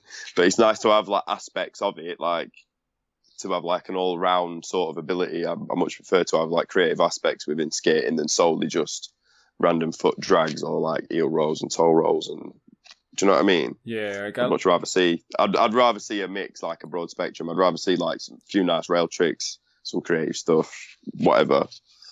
rather than just mix it up. Do you know what I mean? Like, yeah. It's like fair enough. If that's what you're into, that's what you're into. I ain't got anything against you doing that sort of stuff. It's just it's not for me. Like I sort of get most of my rollerblading media these days from like Facebook and Instagram. Obviously, like Roller News is dead to me. I haven't used Roller News in a long time. Although I do end up stumbling across articles on there when I'm googling rollerbladers. Like I'll find stuff on there and read up about it and stuff. But I don't know. Like it's time and effort in it. You're not a kid sat at home on MSN and Roller News at the same time, like arguing with somebody on MSN while also arguing with somebody on Roller News, like watching edits and that. Everyone's got lives and that. It's just time. And obviously Instagram's there. It's in front of your face. It's like one of the most used social media outlets there is. Same with Facebook or whatever. So there's obviously more to see, more content there for you to watch. I do like it. I like the I suppose the regularness of it, the regularity of it. You know what I mean? You can go on there every single day and see new rollerblading shorts. Yeah, there'll be some. Yeah, depending on who you're following or whatever. Or yeah, it's buzzing. I like my Blade videos. Like, what was your last Blade video watch? Like, what did you watch last? Jeez. Do you mean like as in physical of a video, like, or do you mean like a download? Well, I don't know, man. Like I stumbled across all these old VHS that I want to try and rip. But I think the last thing that I watched myself was I don't even know. Probably Charging. I sat and watched Charging again the other day. Do you know what? I think that might have been mine because I ended up watching like something right random. What was it? Or was it maybe Road to Nowhere? Was like the last thing. I just randomly watched it. Like I think I was because I got a new TV and it's like I can go on YouTube on it and that. So there's loads of blading on YouTube, man. There's loads. Well, yeah, I know it's all like old stuff in it, but then it's like it's a bit crap because I can't watch like old B Unique videos on it because it's horrific. Like the quality's shite. It's like, is that Mike Johnson? Like I don't know. Like, no, I've actually got some of the old videos. Not in bad quality either. I might have to see if I can. I think obviously like being on a disc or whichever is like it's a bit better than it being a rip that's on YouTube because it's only going to be so good in it. Yeah. But yeah, I think it was like maybe Charging and like Road to Nowhere was the last video. Like recently was the last full length video that I watched. Just because I was watching skate videos on YouTube on that. Do you prefer a full video? Or yeah, to a point. I mean, obviously it's nice to have the little updates of who's doing like a nice little trick. Like, you know, who's that Blade Rafaina kid? Is he Brazilian or something? Or the young lad. I remember does all crazy backslide tricks. And, like in step-ons and that. He's crackers him. So it's like, you know, like it's nice to just have a scroll down and you see some Larry, like you see that double Macchio 360 double Macchio. Yeah. Like that's wicked. And obviously like that unusual rollerblading that Matt King does, like there's some quality stuff on there. Does that cab backflip. A cab backflip. Amazing. Oh my god. So I like stuff like that, but then obviously if there is a full length video with guys that I want to watch, then yeah, I'm more than game to watch it. I mean, I'll watch like I'll buying selfies and stuff, and you know, like buying guys like to download and buying guys videos and stuff. But that was when I was working in a job where I had a computer like readily available, so I was watching it on that. Yeah. Whereas now I've not really got like I've got my TV really. I ain't got a laptop or anything really. Just got my phone and stuff, so I'm not like I don't. Unless I go to Tim's or I put something on telly or whatever. Yeah. But I'm not like I've not been watching or proactively watching or like searching out unless it's like an old video or whatever. But I've not really been keeping massively up to date with like skate edits and stuff. Yeah. I did watch the Too Easy. Was it Malta? I watched that the other day. Oh yeah. Yeah, that was alright. Crazy watching like Don Bruce and that. Yeah, I can imagine. But you see that clip of Don Bruce? There was one on Instagram of him did that. Was it True Fish Full True Top Salt? On this like little quarter pipe thing, paced, he smashed it like you wouldn't believe. Like, oh my god, no, I don't think it was like so smooth and so nice. So I think it doesn't really matter to me where it comes from. I'll watch it to a degree, but if I'm paying for it, I want it to be good. Like I were a bit like there's some that you download that you pay for and you think I regret that. I've just bought, I regret that to fuck. Like I've just bought that and it might as well have been free. It might as well have been the edit that's after credits on a video you've already bought. Yep. like it won't. Like so, I sort of unless I know full well that the guys in it are good and I know what I'm sort of expecting with it, I'll probably go for it. But I've been stung with download before. So yeah, who's your favorite? Who's your favorite rollerblader right now? In terms in terms of who your favorite is to watch. I really like Jeff Phillip and stuff like that. I like guys like him. I like obviously like Josiah Blee. I like Josiah Blee is, oh my god, Josiah Blee is unbelievable. Yeah, he's ruthless. He's always been unbelievable. Like, I remember some of the first stuff I saw of his was like some of the sickest rails. Like, his rail game is on fire as well. Yeah, man, he's a sound guy. He's into cars and stuff as well. So I talk to him like not all the time, but I have spoken to him before about just whatever going about cars and skating and so on and so on. He's a cool guy, man. Yeah. But yeah, so. But then other guys that you just skate with, do you know what I mean? Like Dan Lovelace, man, I'm like proper buzzing about. Like, I'm glad I've seen him skate and whatever. You go on his Instagram and stuff and see him skate. I really like watching him skate. Yeah. So whether Quinny, I like watching Quinny skate. I like watching Lewis is a beast. Lewis Bowden, he's a beast. He's a beast. Yeah, he just attack with that guy. Mark Lee's amazing. Mark Lee is amazing. He's amazing. There's no way around it. Today we was at the thing and he was on the court and he was trying just like he did alley-oop top acid to full alley-oop unity. I'm not sure if he actually did it because I did go to the shop, but like the fact that he's even trying that though. Yeah, it was easy as well. Like you wouldn't believe he's got that much control. He's sick. I used to skate with Mark all the time at Bones. He's always amazed me on the down boxes. Like one of my favourite people to film. Him, Matty Vella, like Lee Devereaux always was amazing to film because he always just went balls deep. Excuse the pun. He did. He just watching him skate was just amazing. He's such a big burly guy. Like the way that he throws himself into his skating is sick, and it's cool to see him back on it. He's just come third in I think that Real Street Comp, hasn't he? I don't know. I don't know. Yeah, he's a cool guy, Lee. I've skated with him a few times. Yeah. I think the first time I skated with him was actually like a Bones competition, and it wound up being me, Lee Devereaux, and Elliot Stevens in the final. Really like on a random thing, and then I think the first trick Lee did was 450 back carve down the rail, and I was like, fucking hell. Like, straight away I was like, well, this is going to be like, I'm going last, but at least I'm third. Like, do you know what I mean? So it's like, which one of Lee or Elliot is going to win? It's like I'm here. There was only 3 of us in the final, so there was no way I was not walking away with a bag of oversized hoodies and stuff that didn't quite fit me. Elliot Stevens was a beast, man. Where is he? I don't know what he's up to these days. I haven't seen him skate for a long time. I think he's in Australia or something, isn't he? In Australia. No idea. I think so. I don't know. Last I heard he was like barbering. I think via Instagram, whichever I've seen bits, he might be in Australia. Yeah. So on. I don't know, but yeah, he was sick, man. He's done some crazy tricks. But he was saying he's like another guy that I met him like, I think years, like quite young. I met him like just on the off, and then like you go to Bones and you'd see him and so on and so on. So it's like skated with him quite a bit, him and Alex, and like skated with Lomax a bit, like back then when he was like, remember when Lomax came out? Yeah. It was like it came up and Lomax came out and it was like, fucking hell, Lomax is amazing.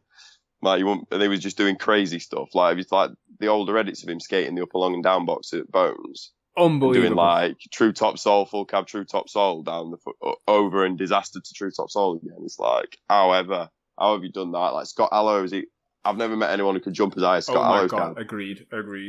Ruthless. He did that true sav the box there from the flat, like along and down. He did it along and down from the flat. Oh my god, that's so old, man. Oh my god. He was such a big guy and he could jump so high. But yeah, so it was a good time, like going to Bones and skating with Mark, and like it was just crazy. It was a good time. So Mark does his tricks properly. Yeah, Burston's trying to get a new park in Stockport, trying to get a Bones in Stockport again. I don't know if you've seen it. Yeah, I think I'd seen bits about it, but it might have been a while ago that. They have a fundraising jam coming up. I can't remember the date. I thought they did have one that were fairly newish. Another one in Stockport, but it's not indoor, is it? Yeah, so the Edgeley one is out. It's like 5 minutes from Stockport train station, so it's not even that far away. But it's not Bones. Do you know what I mean? Oh yeah. It's not Bones. Most of my rollerblading memories stem from Bones.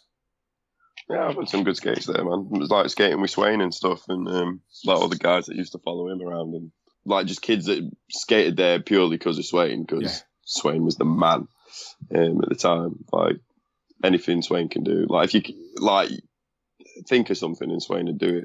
It was another rollerblader that, you know, I only skated with at Bones back in the day, so I'd turn up and have a skate for a while, feel pretty good about myself. Swain comes in with his Celtics, and I'm struggling, and his skating was just always so unbelievable. Like, it always just went fast. Yeah, and big. It was almost like it weren't true, were it? It was like, you see some of the tricks he'd done at like ramp works and stuff and whatever else, and it's like, am I unconscious? Am I watching this? Yeah, it's like, no, that's not no. It's like, that didn't happen. That it's like, I want to see the slow mo. Like I want to see his frame hit it. Do you know what I mean? It's like, he's got to be cheating. You know what I mean? Like he's not. He rolled it. He must have. He can't have done that. Yeah, but lo and behold, he was just one of those guys. Yeah, Bones was a sick place to skate, man. It was alright, even though it was damp and it was slippery and it was like a bit crap in places. The mini was good. That random vert thing they had that was like half a vert, half a mini was cool. The big drop ledge they had, that was good. For a bit, that A box was like, do you know what I mean? Everything, it was all right. Like, I didn't mind going over there to skate it. Like, mainly the rail downstairs, just because like the house didn't have a proper rail to skate or anything like that when it was weather was shit. So yeah, it was good. I like Bones. Met loads of people there. I think because it was like consistently run by a rollerblader, whether that be like Steve Bass or Swain or, you know, anyone else. Steve Bass, anyone else that came in to kind of manage or run it. Like, it was always run by a rollerblader whilst I was going. So, you know, those A boxes were definitely rollerblader friendly, and the rails and the down boxes were definitely rollerblader friendly. There was always a big influence there, weren't there? Always. Yeah. So I think that's why it was so good. The coping was so good. And the down rail was always amazing. Like the fact that you could make it as high as you want. I remember seeing the first time I saw that was like the whole of the Stockport, like Lomax and Scott and Burst and skating it on the highest setting, and Elliot Stevens there, and they're all like 360 solo in it and stuff. And it's just like, I can't even jump that high to start with. There's no way. Yeah. You know, whenever I skated that adjustable, it only ever went so high. Yeah, it was a bit silly. I'd skated it at its highest setting, man. It were silly high. It's ridiculous. Yeah, it were good. But that's what I mean. It were fun. It were a bit different, weren't it? Yeah. Like nobody really had that. So better than the stuff at like Ramp Works, which is very much like probably going to have 20 attempts at this and get it once because everything's massive.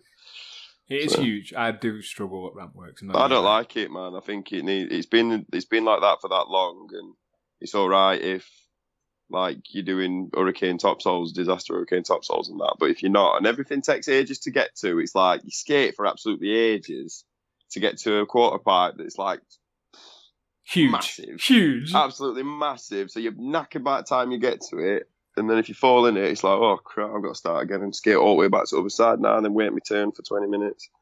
And whichever else. It's just, it's too big. It's, if you're riding a bike, banging. But I think now on rollerblades and that, like, back room's all right. That's a laugh. Yeah, that is okay. To a point, but it's a bit weird the way it's laid out because obviously it's so narrow. And then I don't know if that other little room that they had, like... the extension? Yeah. That's with like coming little down. rail boxes They've and stuff in it. Pulled that down, I believe. Oh, did they? Like after Chaz and like who he skated it and that? Yeah, I think they've actually taken all right. I've seen pictures of them recently. I thought that'd be half decent, but if they've pulled it out, then I'm still not going back. Like I don't. I've had enough of Ramp Works. When I was a kid, it was like Ramp Works, man. Yeah, Ramp Works, mate, yeah. Like you'd be like in your mate's dad's people carrier with flipping 8 other lads. Slam Jam used to be mint. It all used to be mint. Like in around 2000s, like 2000 to around 2006 or whatever it were, or maybe a bit later on, like to 2008. It would every year Slam Jam would like banging, but then it just got less and less and less. I think last Slam Jam I went to, there were probably about 100 people there. Yeah. Like proper quiet. When you got to think that it was one of the biggest events, like within rollerblading, like yeah man, we're gonna see. We're almost the biggest Winter Clash, wasn't it? We're like yeah man, Slam Jam. Yeah. But now it's just, I don't know. It's not my favourite park anymore. No. Like when I was a kid, it's all anywhere I wanted to go, but I don't know. Just don't get on with it now. got quite a few parks now dotted around the UK, some indoor, some outdoor. So there's quite a Yeah, lot it's of good. scope to go and skate in different places, different comps now, which is nice. Yeah, for sure. One that is a bit on the fence, I'm sure. But we've got the Brummie Blade Bash, and there's like OG nights at the front and stuff every week. So, you know, the rollerblading seems quite busy now. What do you think of UKBC in terms of like? Because when I used to skate back in the day, and I'm sure when you used to skate, like there was no social networking per se. So, you know, it was all about who you knew and calling mates up and keeping track of each other. Well, yeah. When you start and stuff, yeah, I guess it's that way. But then there was like BMAG forum and then UK Skate forum and whatever else, obviously like Roller News and that whatever. But yeah, prior to that, but lost my train of thought now, dude. Do you use UKBC to sort of organise sessions? I know that obviously you've got Forge from Steel, so you kind of already have your, you know, like... I don't know, we don't really sort sessions, we just do WhatsApp group. Yeah. We did use Forge from Steel, but then obviously there were people that had to be added to that, so it were like, or if people wanted to join it, they were like, these guys that were interested in skating with us were like, search it out and I'll accept you to it, and then we can sort a session out. But that was when there were lots of us. Yeah. Like, I don't think anyone's really posted on it other than you. In like the past, in the past, like ages, man, like absolute year or whatever. But no, I don't. Unless something comes up that's like, say somebody's like, how can I do like a trick, or I can like make me skates fit or whatever. I don't really pay much attention to it. I've not really used Facebook like as much as I used to for like a long time. Yeah. I use it just to like look at like you see videos and stuff, whatever, or see whatever, like just have a browse down, don't you? But yeah. I don't generally. I don't know. No, I don't really use it for something unless something juicy pops up. Like something juicy, bit of gossip. Yeah, some like bit of gossip, or just I don't know. Sometimes I just like. I like reading people's stories when you see people like that have come back after some guy I'd seen. He's come back after like 17 years of not rollerblading. I was like, that's sick, man. And although he's, you know, it's going to take a while to get back into it. It was sick that after 17 years, he still found a way back in. Yeah, it's good. Yeah, if there's like obviously if it's some people to skate with, like you're looking for like a community near you, like if you don't know that anybody's skating around you or whatever, and you don't really want to do it on your own, you'd rather like meet people and go out and do it, wouldn't you? But yeah, it's good for that sort of stuff. But I don't really take it too seriously. I don't really use it as like I used to. Sometimes I'll think of stuff like random things, and then I'm like, I'll post it on there and see if I can get a rise out of anybody. Like to just start a conversation. You know what I mean? Yeah. It used to be if I put a status about something, loads of people would come on and like kick off or like call me names and stuff. Do you know what I mean? Just about little things that are fairly justifiable if you think about it. Like the whole I put about like how many pros can you think of? Yeah. On there just because I thought it'd be funny. We were like, there's literally 7 or whatever. Like, that's crazy. Like, there's plenty of other sports that've got more pros than that. Like even bowls or something, I'd imagine has got more pros than 7. Yeah. It's the craziest thing. So I don't that and the fact that it's not the same old thing like you say.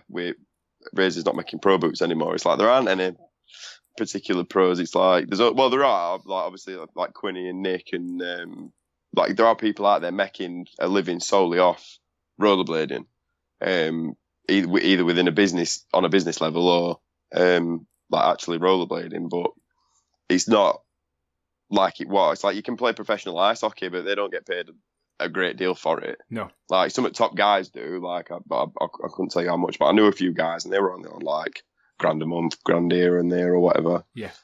For playing hockey. So it's I don't see it as that anymore. Like it's great rollerblading if you want to like meet your heroes because they're all the same as you. Like there's no like they're within reach.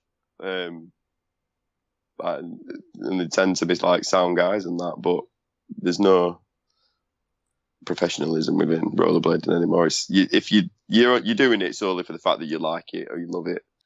That's it. You're doing it for the crack. I don't think there's any person out there who's like solely for the driven of I'm going to make a living out of rollerblade. And it's like, I do it because I like it. Yeah. Like, because I've done it this long and it's part of my life now. And it is for a lot of other people that I know. So it's not so much I need to go out and skate at comps. I need to go out and do this and promote myself and whatever else. I have an athlete's page on Facebook and whatever else. It's like, mate, you're not an athlete. A rollerblader. Yeah. I had an athlete wristband once at NAS and I found it proper funny. Like, I am not an athlete. You know what I mean? I am not Linford Christes. I'm not Roger Black. I'm not an athlete, man. I roll towards and away from things. That's about it. That's literally as far as my rollerblading goes, my athleticism goes. So I don't see it as that. I just see it as it's just a kooky activity in it. But I can see why people don't want to do it because you have to have something to do it as well. Like skateboarding, BMXing, scootering, to a degree, you can just go out and do that in a car park, can't you? Flat ground. Yeah.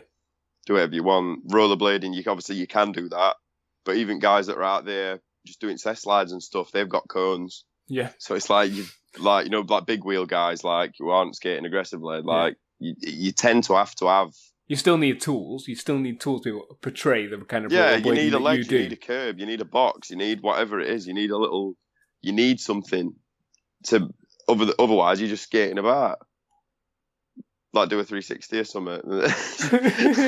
But how far can you push like the ground unless you're just doing test slides? It's like all other sports or like action sports or extreme sports. Like if you've got wheels, let's put it that way. I'm not like, but even like skydiving, you need a plane or something. Yeah, you still need a tool. Something to do it off. Do you know what I mean? Yeah, you need, and that's the thing. I think that's like one of the main shortcomings of rollerblading is you need accessories with it, don't you? You can't just have a skateboard. You can't just have a BMX. You can't just have rollerblades. You've got to put in your own time and your own money to buy the things that you need to even be able to show people how you do what you do on your skates. Unless you just take people to the skate park or whatever, or they've seen you about doing it. But if there's a ledge near your house or whatever, but same, you need it, don't you? And that's one of the things. And obviously, it's not really it's not cool, is it? No. We're in an aspect like you're doing it because you want to do it. It's hard. Yeah, in terms of the pro scene, do you think there's still room for a pro scene in rollerblading? Hard to say. There's no way.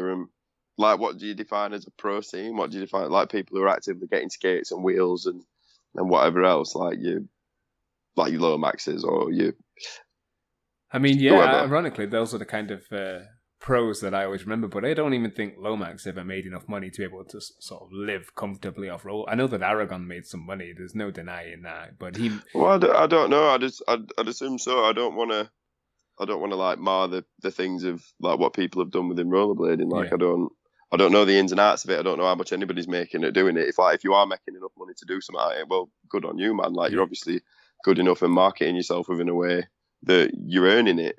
It is a job at the end of the day. If you're a professional at it, it's your job. Yes. It's not cushy where like you're a professional BMXer and you've got a ramp at your house and you can go out and win competitions. Like you've just got a rota, haven't you? You go X Games, you go to this, you go to that all year round. Like in the summer, winter time, you're off chilling with your mates, just riding about, doing whatever. So on. It's like rollerblading's never been that. It's like it's either your whole life or you've got to have a normal job and you do it as like just something to take you away from your whole life. Yeah.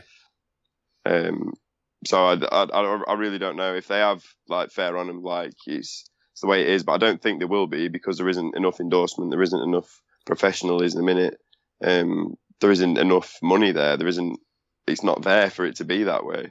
No. Sadly, so even if there is, like they might get wheels, they might get small items, whatever it be, but I don't know, the pro skate and all that stuff, who is there to give on to? I know. That's the thing, like my sort of memory of pros was before Instagram and Facebook and YouTube, do you know what I mean? So the pros that I saw were on the DVDs and VHS that I bought. Oh mate, yeah, my ideas of pros is like 540s off big stuff. Yeah. My idea of pros is like Affy and Brosco and like Aragon and that all in around 2004, 2005, like yeah. doing crazy stuff. Like that's my idea of pros.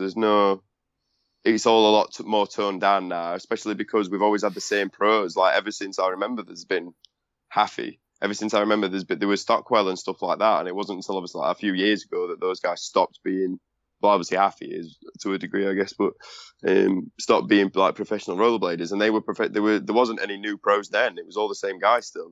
They lost pros, but they never gained any really, or any more that were significant or whatever. I don't know. It just slowly died off. So I don't think it's not there, is it? You can't do it. There's no business behind it. There's no model behind it. You can't be a professional rollerblader. I don't even genuinely think there's been enough comps throughout the year to warrant taking it out, because you could still only at max getting £1,000, from a comp. And again, if you could do a comp every day, then £1,000 a month. That's if you're getting it. And that's if you're winning. That's if you're getting it. That's if you're actually having it after you've won. And there's only so much money to be made off, video downloads. Although there's enough. Well, to be sure. You can be making, I don't know. If you're Brosco, everyone's going to download it. Everyone's going to pay for it. Yeah. Right? So because he's there. Because Brosco's he's the consistency. He's always been good. He always will be good. And it just so happens that him being casual and just banging around and doing stuff, he's amazing. Yeah. He's not doing the bigger crazy stuff he was doing because of injury or whatever else, but still, he's amazing. The guy is amazing to watch, and he's got that much control and precision, and there's nothing he can't do on rollerblades. I'm sure. The guy's just, it's bang on for him, and it's he's got rollerblades on all the time. Yeah, part of him. But same again, he's got a job in that. Now he's not a professional rollerblader anymore. In any sense of the word, they only truly Aaron Feinberg, man, he had a lot of money out of it, didn't he? So I'd have said probably Feinberg is the one and only professional rollerblader. Yeah. It depending how you look at it. If you're saying it is some of the skateboarders that are professionals, that are millionaires and whichever else, it depends on what your sort of angle on the term professional is. Yeah. I mean, Feinberg was always he had this mysterious vibe about him. Do you know what I mean? He always, I don't know, his skating always just felt different, and even though it was nothing about it, it wasn't. It was just, it just do stuff that was just, I don't know, mind blowing, stuff I wouldn't even consider jumping off. I've seen him jump off stuff that was. Depends ridiculous. When you met Feinberg, not met him, but it depends when he came into your life. Yeah, because obviously you've seen Feinberg from a time period. When he was on USD and whichever, Mind Game sort of era. Yep. But prior to that, he was just I've seen clips of him now where he's a kid, and you didn't realise at the time that Jesus Feinberg won so much stuff. He won practically every competition there was where there was rollerblading at the age of 15 or something. Yeah. I had no idea he skated that much park and skated it that well to say how much how amazing and crazy he was on street. Yeah. So I guess it depends when you saw the stuff. I was quite late into rollerblading, and obviously being quite young at the time, I didn't know where to see these videos or whichever, or get hold of them. So it wasn't until later on that I saw what they were doing, and then even later on that I saw what they were doing before that. I saw, I think, Word way before I saw Brain Fear Gone. Yeah, I'll put it in that aspect. Do you know what I mean? Yeah. Just because of the timing of it. I don't know if I prefer older rollerblading. I know that it was different and the vibe was always different, but I don't know, man. I like the new rollerblading scene. I like what people are doing. I like the creativity. A bit more toned down. Yeah, well, it can be toned down. There's still some people that pull their weight. Do you know what I mean in terms of hammers? But it's still the same guys that were doing it. But it's still the same guys that were doing those hammers back in the day. They're not as hammery. A lot of the hammery guys aren't skating as much or whichever. What happened to Brian Arnold? He was amazing. He was amazing. He put one edit out and it was flipping amazing. And then vanished. Not seen anything else of him since vanished. So they come and they go. I think it's a shining star. It's like a gift from God when somebody throws out a hammer edit now. So what was that other guy, that other Spanish fella? Skates for USD. Larry section. Michael Prado's mate. Is it something Benitos or something? Or I have no idea now. You know what I mean? It was three soul in everything, disaster and stuff. Big Larry Chrome Kink rail at the end of it, disaster top soul too. Oh my god, yes. Oh, you know what I mean? Yeah, on that massive long set of bleachers, super high. There's a rail that comes down the middle, a rail to rail. It's three soul gap to three soul. Yeah. Oh no, there's three soul gap soul or something, doesn't it? Yeah. Or it might be either way. Him, Yeah. That was like one of the last super hammer edits I ever seen. I ever did see. But yeah, nobody really skates like that anymore, do they? No. But it doesn't mean I don't like it. Like I do like the way like skating is now. I like the fluency of it. But yeah, it's definitely changed. It's not the way it was at all. No. Just through circumstance, I think. Like nobody's pushing it because there's no drive. There's no incentive for them to push it. We're all just in it for a ride because it was there and it was such a big part of everybody's lives that it sort of kept going.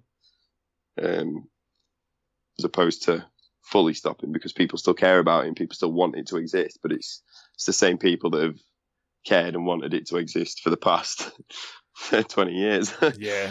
Or whatever.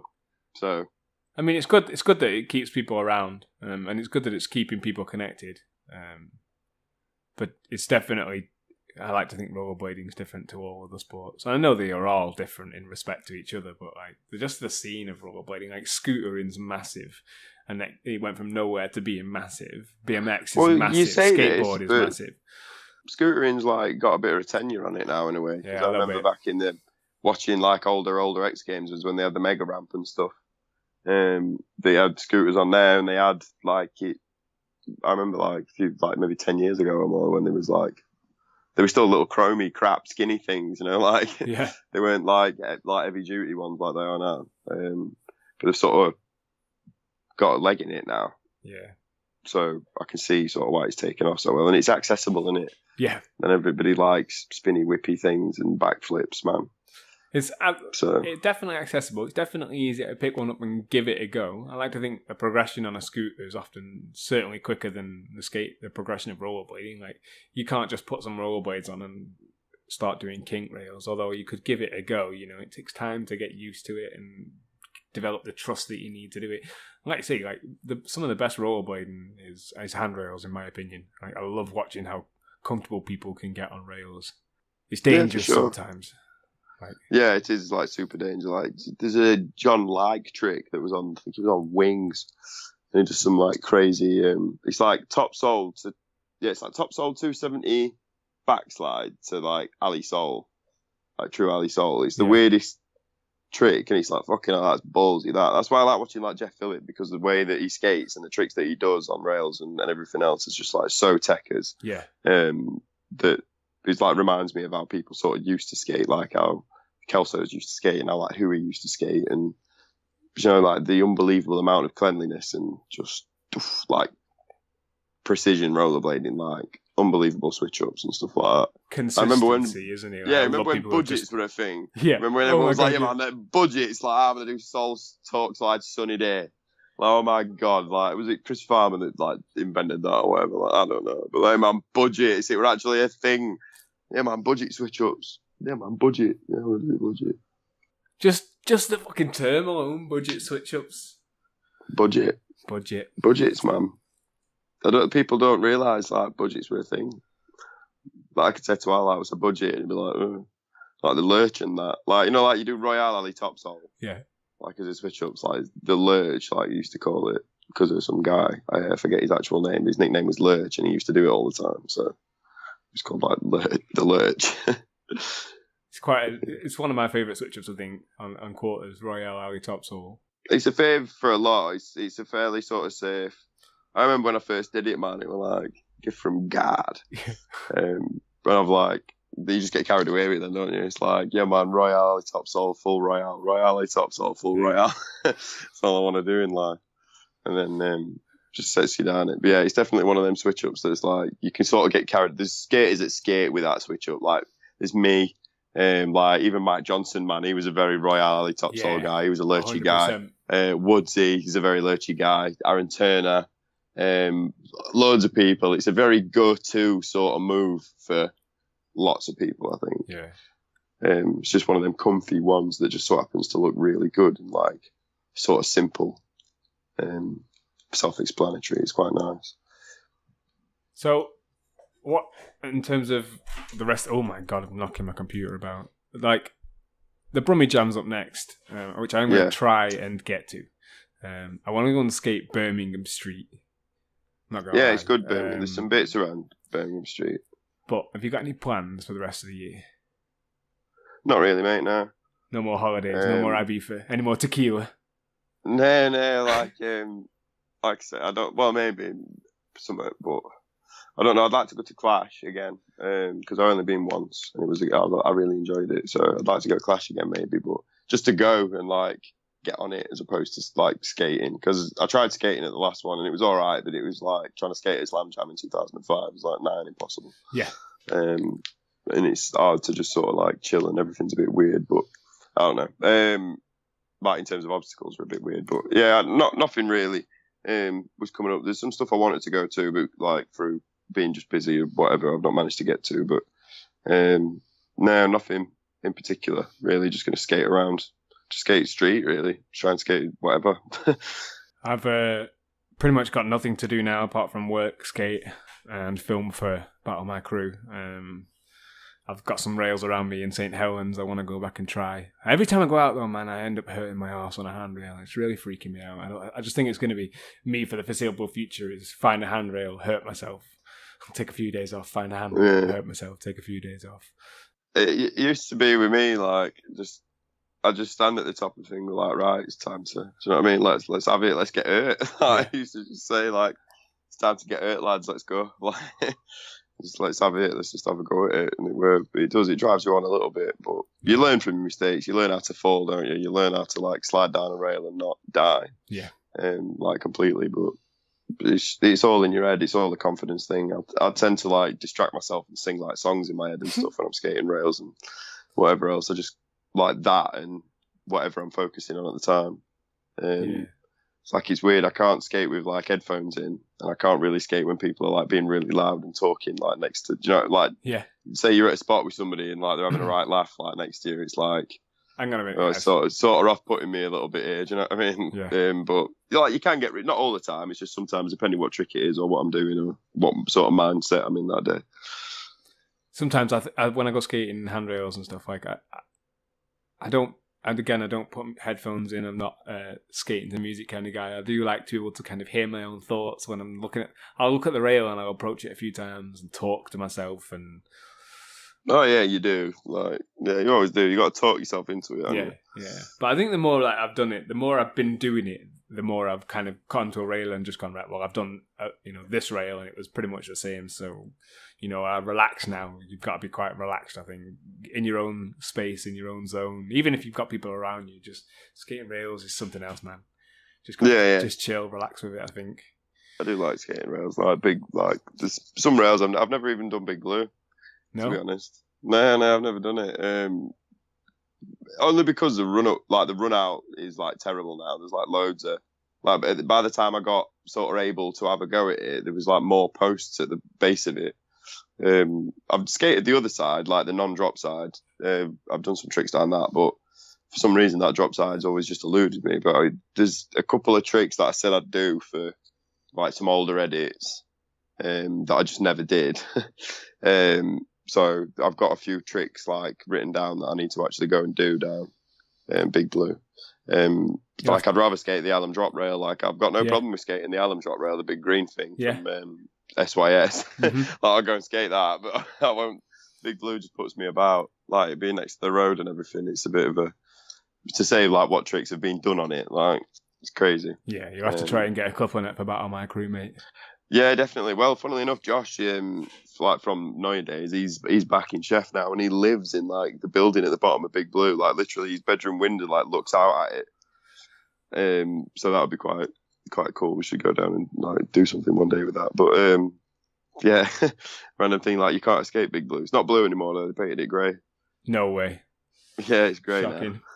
now. So, what have you been doing in your spare time, like outside of rollerblading? Because obviously, all I do now, aside from work and record podcasts, is listen to podcasts. I don't know if you've had a chance to listen to any other.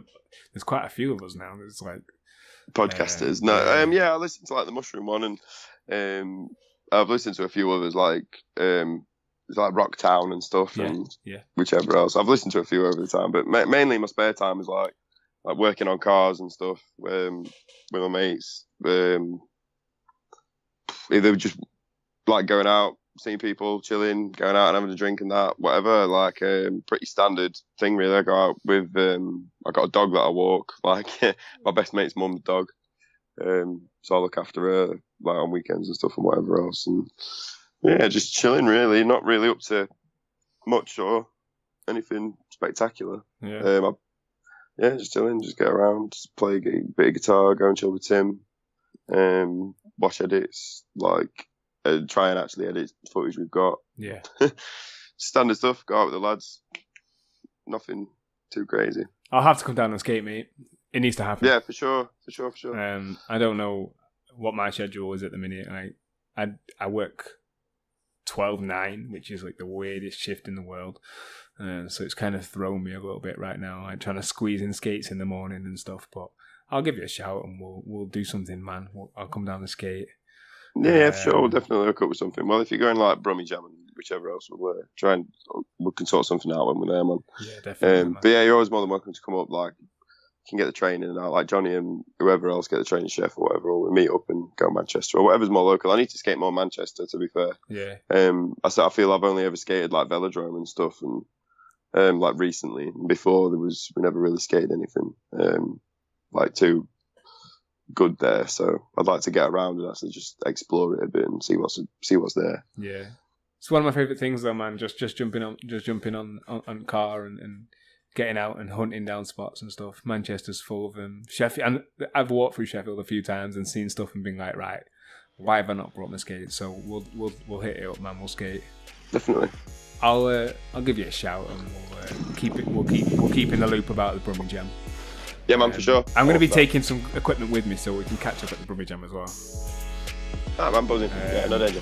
Yeah, no worries. Right, I'll let you go, mate. Yeah, that's alright. No cheers, danger. Cheers for coming on, man. Yeah, anytime. Take care, okay? Yeah, you too. Speak to you soon, dude. See you later. Peace.